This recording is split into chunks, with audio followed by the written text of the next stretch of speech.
This is Dr. Scott, and today I want to talk to you about fibromyalgia.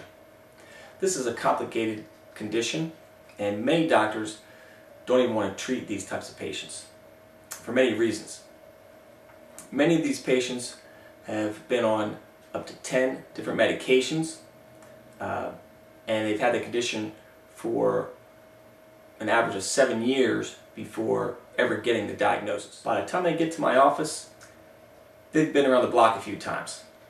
They've tried everything and been everywhere. Like I said, many of these doctors really don't enjoy working with these patients. Many of them feel that they just have a deficiency of Prozac, or they're drug seekers, or they're lazy, or they're just crazy. And nothing can be further from the truth. These people are just like you and me. And in fact, they can be some of the most rewarding patients to work with, because when you help them, they are so grateful, they'll even name their children after you.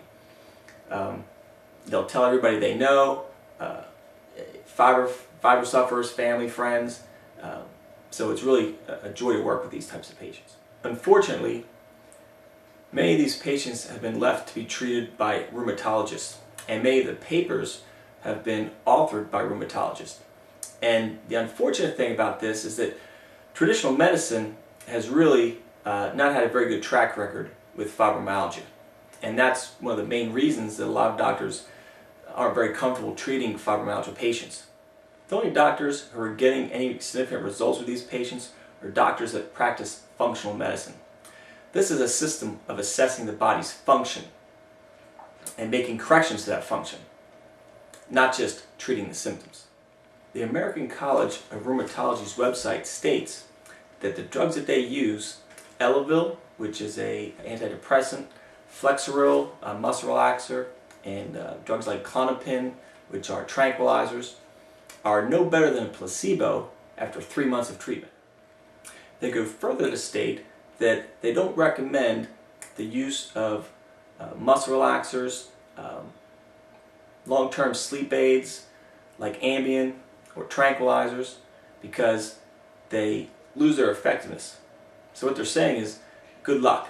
And that's why a lot of doctors don't enjoy working with these patients. Fibromyalgia patients have chronic pain, trouble sleeping, chronic muscle pain. They have depression, anxiety, fatigue, and chronic fatigue, which is very similar to fibromyalgia, just more fatigue. Sometimes it's so bad that they really even have trouble getting out of bed. These patients look normal, but they have compromised immune systems.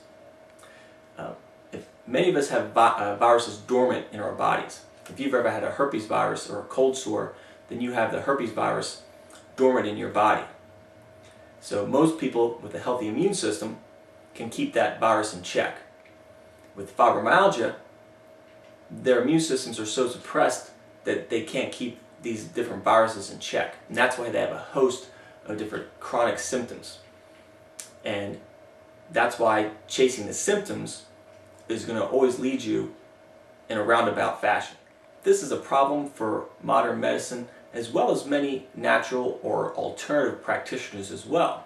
You see, many natural practitioners use cookie-cutter approaches, just like medicine. Same model, but they use herbs or supplements for the treatment. So, oh, you have depression, we'll give you St. John's wort. This approach does not work for traditional medicine, and doesn't work for alternative medicine as well.